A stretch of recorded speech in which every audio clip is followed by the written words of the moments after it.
Paris in the year of our Lord 1082 was the beating heart of the intellectual world, a city where philosophy, theology, and the arts were debated with a passion that rivals the political wars of today. In this bustling metropolis of stone and spirit, one man stood above all others like a colossus of virtue and learning. His name was Raymond Diocres.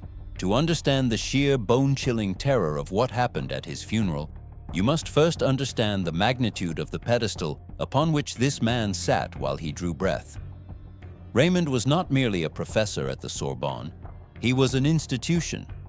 He was the doctor of doctors, a man so learned in the scriptures, so eloquent in his speech, and outwardly so pious in his conduct that he was regarded by the entire city as a living saint. When he walked down the cobblestone streets wrapped in his doctoral robes, noblemen would tip their hats, merchants would bow, and commoners would whisper to their children, "Look, there goes a man of God." He preached with fire about the mercy of the Creator. He wrote complex treatises on the nature of justice. He was the confessor to the powerful and the spiritual guide to the lost. If you had taken a poll in Paris on the day he died, asking who among them was most likely to go straight to heaven without even touching the fires of purgatory, the unanimous answer would have been Raymond Diocres. He was the golden standard of Catholic success. Intellectual brilliance matched by an apparent moral perfection that no one could question. Among the thousands who admired him was a brilliant young scholar named Bruno of Cologne. Bruno was a man of deep faith, a serious soul who looked at the frivolous nature of the world with suspicion, but he looked at Raymond with absolute reverence.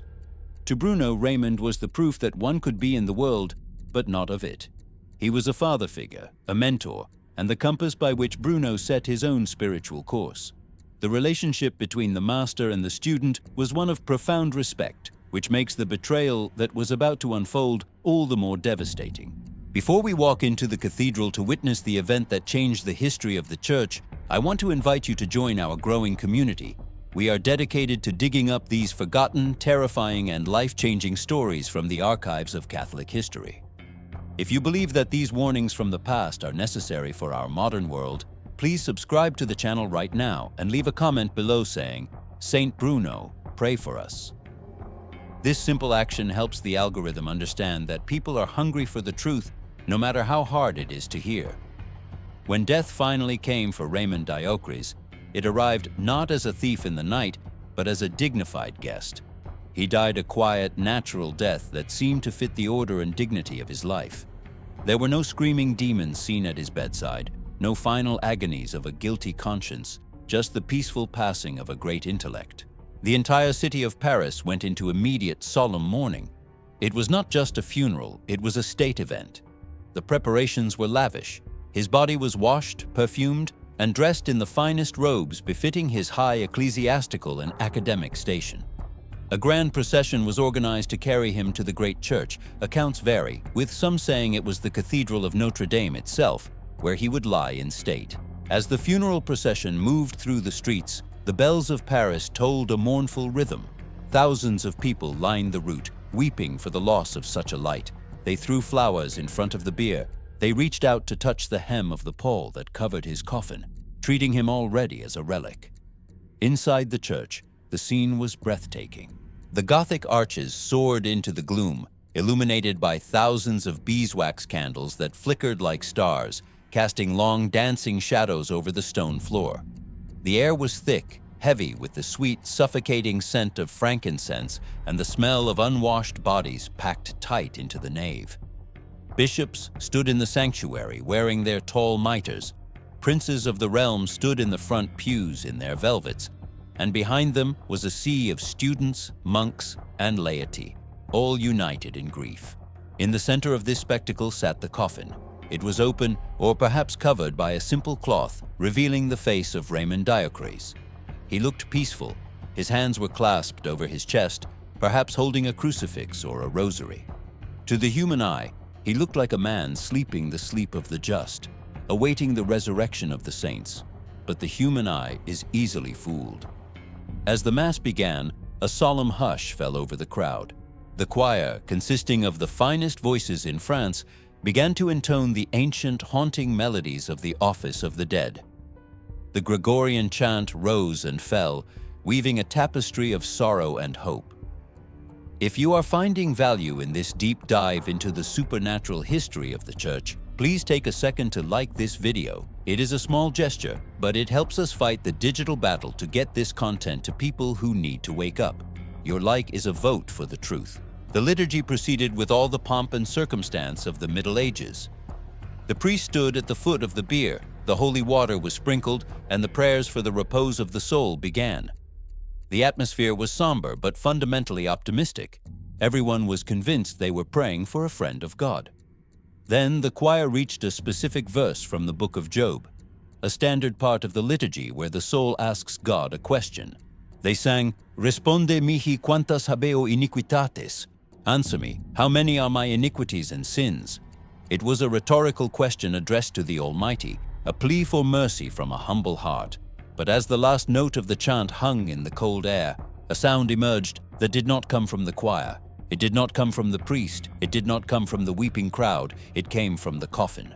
At first, it was a rustle of silk, the sound of stiff vestments moving against wood, a sound that should have been impossible. The congregation froze. The silence that fell over the cathedral was instant and absolute, a vacuum that sucked the breath out of the room. Eyes widened in terror as the heavy body of Raymond Diocres, which had been cold and lifeless for days, began to move. The corpse sat up. This was not a twitch. It was a deliberate, violent motion. His upper body rose from the bier. His eyes snapped open, but they were not the calm, wise eyes of the professor everyone knew. They were wild, dilated, fixed on a horror that only he could see in the invisible dimension. His face was twisted in a rictus of agony, his jaw slack, his skin gray and deathly. And then he spoke. The voice did not sound like the eloquent voice of the professor. It sounded like it was being torn from a throat filled with gravel and fire, a voice that echoed off the stone walls with a supernatural amplification that chilled the marrow of every person present. The dead man screamed, "By the just judgment of God, I am accused." The scream shattered the sanctity of the ritual like a hammer hitting glass. Pandemonium broke out instantly. Women fainted in the pews. Priests dropped their breviaries in shock. The students recoiled, stumbling over each other in sheer primal fear. The body of Raymond immediately fell back into the coffin, lifeless once again, as if the animation had been sustained by a dark power only long enough to deliver that single terrifying sentence. The saint had spoken, but he had not asked for prayers. He had announced a legal status. He was accused. The bishop presiding over the funeral stood trembling at the altar, his face pale as the linen cloth. What did this mean? Was it a trick of the devil to disturb the faithful? Was it a miracle? Was he merely in a coma? Doctors and brave priests rushed to the coffin to check the body. They touched his wrists, his neck, his chest. Nothing. He was stone dead. The skin was ice cold. Rigor mortis had set in. There was absolutely no medical explanation for how a corpse could sit up, project a voice across a cathedral, and then collapse back into death. The service could not continue. The confusion was too great. The clergy huddled together in a panic, whispering furiously. How could they bury a man who had just publicly claimed to be under the accusation of the divine tribunal? The liturgy assumes hope, but this voice had injected a chaotic, demonic element of doubt. Before we move to the next phase of this nightmare, I want to ask you to consider supporting this channel directly. We spend hours researching these texts, translating Latin accounts, and producing these videos because we believe the world is asleep and needs to be shaken. For less than the price of a cup of coffee, just $2, you can become a member of this channel. You get a badge next to your name, exclusive updates, and the knowledge that you are helping to fund this mission of truth. Please click the Join button below and stand with us. After a heated debate, it was decided that the funeral would be postponed until the next day. They needed time to pray, time to calm the hysteria of the crowds, and time to see if this was a singular anomaly or something worse. The people were sent home, spilling out into the streets of Paris with faces pale as ash, whispering the news that would spread like wildfire across France. The dead man spoke. The saint is on trial. Chat. For young Bruno, standing in the shadows of the nave, the world had just tilted on its axis. He went home that night, but he did not sleep. The scream of his mentor was ringing in his ears, a siren warning him that the appearance of holiness and the reality of the soul are two very different things. He spent the night in fasting and prayer, terrified of what the next day would bring. The city of Paris settled into an uneasy night, waiting for the sun to rise on a mystery that was about to deepen into a verdict. The sun rose over Paris the next morning, but it brought no warmth to the stone walls of the cathedral, nor to the hearts of the clergy who had spent a sleepless night debating the impossible. The news of the previous day's horror had not emptied the church, it had done the opposite. Rumors travel faster than light, and by dawn the square outside the cathedral was a crushing sea of humanity. Everyone wanted to see the miracle of the accused. The morbid curiosity of the human race is a powerful force, often stronger than fear. People climbed statues, hung from windows, and bribed guards just to get a glimpse of the nave. Inside, the air was electric with a mixture of terror and skepticism. The rationalists of the city, the other professors, the medical men, the skeptics, were arguing loudly that Raymond Diocres had simply fallen into a coma, a catalepsy, and that the scream was the result of a sudden waking, not a divine intervention. They demanded that the funeral proceed, confident that the saint was merely sick, not cursed. The doctors approached the coffin again, their faces grim masks of professional confusion. They stripped the shroud back. They held mirrors to his lips. They pricked his skin. There was no breath. There was no blood flow. The body was as cold as the marble floor beneath it. Rigor mortis had advanced further. By all the laws of science and nature, the man in the box was a corpse. He was biological dust. Satisfied yet deeply unsettled, the bishop gave the signal for the liturgy to resume. The thinking was simple.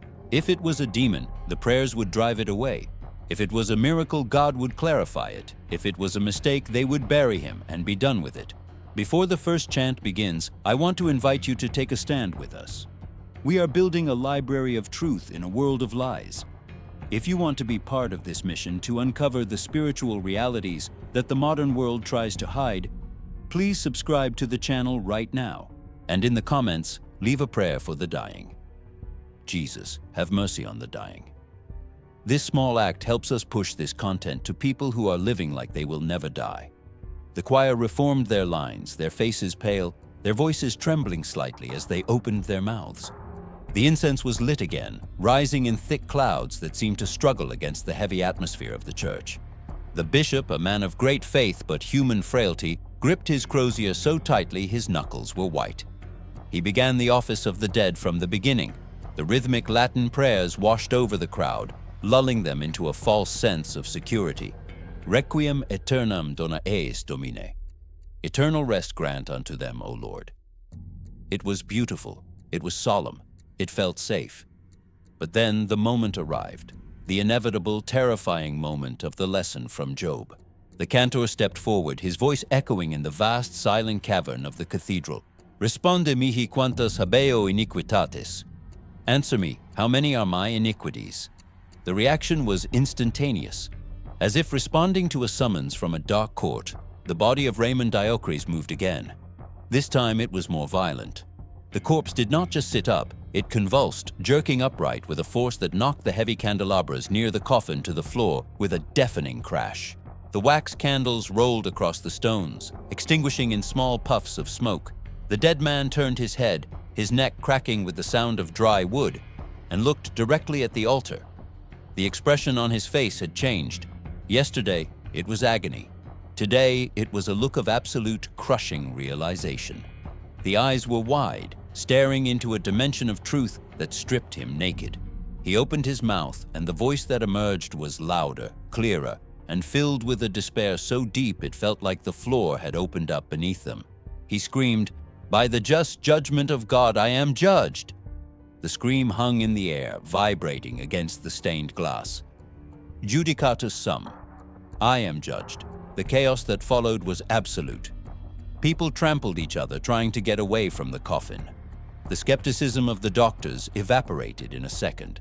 A coma does not let a man speak with the voice of the grave. A coma does not let a corpse prophesy its own legal standing before God. The body fell back, lifeless again, leaving the congregation in a state of spiritual shock. This is a moment to pause and reflect on the horror of what we are witnessing. If this story is shaking you, if it is making you think about your own soul, please like this video. It helps the system understand that this is not just entertainment, but a warning that needs to be heard by thousands. The difference between the first scream and the second scream is the difference between a trial and a verdict. On the first day he said, "I am accused." That means the charges were brought. The devil, the accuser of the brethren, stood before the throne of God and laid out the case against Raymond Diocres. He listed the secret sins, the hidden pride, the hypocrisy that no one in Paris saw. But on the second day, the scream changed. "I am judged." This means the trial is over. The evidence has been weighed. The defense has failed. The verdict has been handed down. For Bruno, standing near a pillar, clutching his rosary until it broke in his hands, this was the shattering of his entire worldview. He looked at the coffin of the man he worshipped and realized he had been worshipping a mask. Raymond had fooled everyone. He had fooled the bishop. He had fooled the king. He had fooled his students, but he had not fooled God. The tragedy of Raymond Diocres was not that he was a sinner, we are all sinners, but that he was a fake. He lived for the applause of men, and as Jesus warned in the gospel, they have received their reward. His reward was the bowing in the streets, the honor, the reputation. Now standing before the truth, he was bankrupt. He had no currency of humility to pay his way into the kingdom. The horror of the particular judgment is that it is immediate and unchangeable. The moment the soul leaves the body, the time for mercy ends and the time for justice begins. Raymond was revealing to the world that his reputation on earth meant absolutely nothing in the court of heaven. In fact, his reputation was an aggravating factor. He knew the truth. He taught the truth. He held the keys of knowledge, but he did not enter himself. He was the whitewashed tomb that Jesus spoke of. Beautiful marble on the outside, full of dead men's bones on the inside. This revelation, that a man can be a leader in the church and yet be an enemy of God, is hard to swallow. It requires courage to face. We are committed to bringing you these hard truths because your soul matters to us, but we cannot do it without help. The research, the production, the time it takes to create these documentaries is immense. If you want to help us keep the lights on and continue this mission, please consider becoming a member of the channel. For just $2 a month, you become a pillar of this work. You help us fight the silence. Please click the join button below and stand with us. The service once again was halted. The bishop, now weeping openly, declared that they could not bury the man yet. The canon law was clear. You cannot pray for the damned, but you also cannot assume damnation until the final sentence is pronounced. They were in a terrifying theological limbo. Was there still hope? Was judged the final word? Or was there a chance for acquitted? The uncertainty was a torture. The bishop ordered the church to be cleared, but he also ordered a vigil of fasting and prayer. The entire clergy of Paris stripped off their fine vestments and put on sackcloth. They fell to their knees on the cold stones, begging God to spare the soul of Raymond, or at least to spare them from the terror of what was coming. The body was left alone in the dark nave, illuminated only by the few candles that had not been knocked over. The silence of the night was heavy, filled with the unspoken dread of the third day. Everyone knew that the final act was coming. The pattern was set, accused, judged. There was only one step left in the legal process of eternity. The sun set on Paris, but no one slept. The fear of God had descended on the city like a thick fog. Young Bruno, huddled in a corner of the cloister, made a vow that night. He looked at the stars and realized that fame, money, and intellect were dust. He realized that the only thing that mattered, the only thing, was what happened in that split second after death when the soul stands naked before the fire. He waited for the dawn, trembling, knowing that the next scream would not just disturb the funeral, it would change the history of the church forever. The third morning broke over Paris with a sky the color of bruised iron. The air was thick, humid, and silent.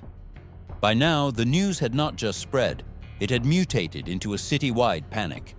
The crowds outside Notre Dame were so dense that the city guards had to link arms to prevent a riot. Inside, the cathedral was packed to a dangerous capacity. There was no whispering today. There was no gossip. There was only a suffocating dread. The bishop, his face gaunt from 2 sleepless nights of fasting and terror, approached the altar with the reluctance of a man walking to his own execution. He knew, as did everyone present, that this was the final act. Canon law and the mercy of the Church demanded one last attempt.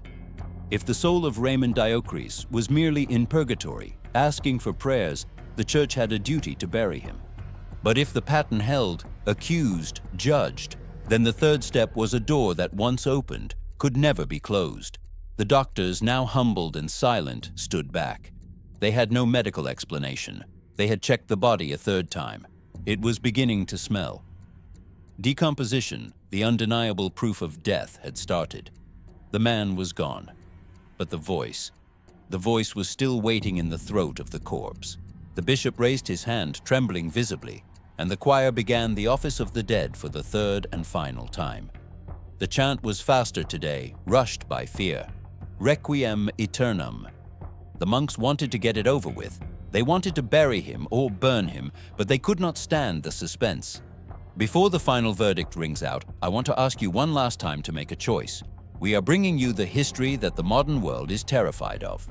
If you want to help us keep this channel alive and independent, please become a member. For the price of a coffee, you help us research, edit, and publish these warnings. Click the join button below. Do it for the truth. Do it for your own spiritual wake-up call. The liturgy moved inexorably toward the precipice. The incense smoke drifted over the coffin, swirling around the face of the dead doctor like a shroud of mystery. The lector stepped forward to the ambo. He took a breath that shuddered in his chest. He opened the book, and he sang the verse that had become the trigger for the supernatural. Responde mihi quantas habeo iniquitates. Answer me, how many are my iniquities? The reaction was instantaneous and more violent than anything that had come before. The body of Raymond Diocres did not just sit up, it seemed to be thrown upright by an invisible hand. The heavy wood of the coffin groaned under the strain. The corpse stood almost erect in the box, defying gravity, defying death, defying reason. The eyes were no longer just wild, they were dead. They were voids. They looked out at the sea of faces, his students, his friends, his bishop, and they showed absolutely no recognition. There was no humanity left in them. The face was twisted into a mask of eternal despair, a realization of total and irreversible loss. The mouth opened, and the voice that came out was not human. It was a sound of tearing metal, a sound of fire, a sound that carried the weight of an eternal sentence. He screamed, and the scream shattered the soul of Paris. By the just judgment of God I am condemned, ego condemnatus sum. The corpse collapsed back into the coffin with a heavy, final thud. The silence that followed lasted only a heartbeat, and then the cathedral erupted into total chaos. It was not just fear, it was horror. The saint was in hell. The man they worshipped, the man they imitated, the man they thought was the holiest in France, had just announced his own damnation. He was not in purgatory. He was not asking for prayers. He was telling them that the trial was over, the judge had banged the gavel, and the sentence was the eternal fire. The reaction of the church was swift and brutal. The bishop, pale as a ghost but filled with a holy terror, ordered the vestments to be stripped from the body. You do not pray for the damned. You do not offer mass for a soul in hell. It is a waste of spiritual ammunition. The beautiful robes of the doctor were torn off, revealing the cold gray flesh underneath. The body of Raymond Diocres, once treated like a relic, was now treated like garbage. It was removed from the consecrated ground of the cathedral. It was dragged out of the church, away from the altar, away from the incense, and dumped into an unconsecrated pit in a common field, likely the dump for criminals. The bells did not toll. The prayers stopped. The saint was erased from the book of life. But for one man, the horror of that moment became the seed of a miracle. Bruno of Cologne stood in the nave, watching the body of his mentor being dragged away. He was shaking. He looked at his friends, 6 other brilliant scholars who were with him, and he saw the same terror in their eyes. He pulled them aside into a quiet cloister garden, away from the screaming crowds. He looked at them and said words that would change the history of Western civilization. What are we doing? We are fools. We are chasing tenure. We are chasing applause. We are chasing money. And look at Raymond. He had all of that. He had more than us. And where is he now? If a man like Raymond, who looked so holy, is in hell, what chance do we have? We are living in a burning house and playing with toys. I am leaving. I am leaving Paris. I am leaving the world. I am going to the mountains to weep for my sins until I know that God has forgiven me." That very day, Bruno walked out of Paris. He did not pack his books. He did not pack his fine clothes. He walked out into the wild, followed by his 6 friends. They walked until they reached the Alps, a desolate frozen place called the Chartreuse. It was a place of rocks and snow, where no one lived because it was too harsh.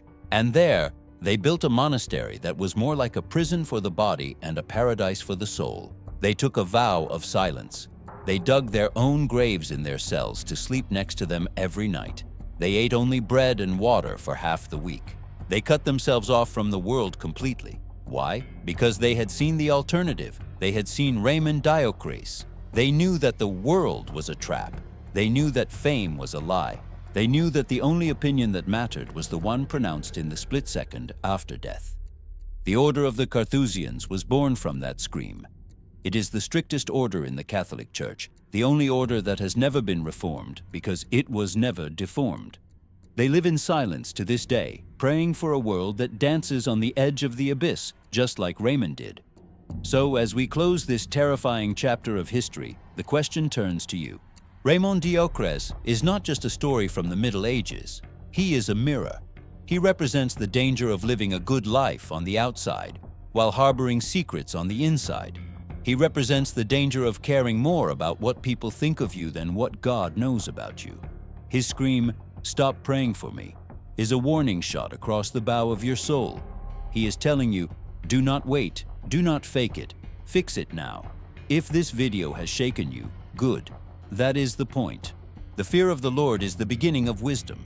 Do not let this feeling fade. Go to confession, fix your life, and please help us spread this message. Subscribe to this channel, like this video so the algorithm shows it to others, and if you can, become a member to help us keep shouting the truth in a deaf world. The scream of Raymond Diocres echoes through the centuries, but it doesn't have to be your scream. You still have time. You still have breath. Use it wisely.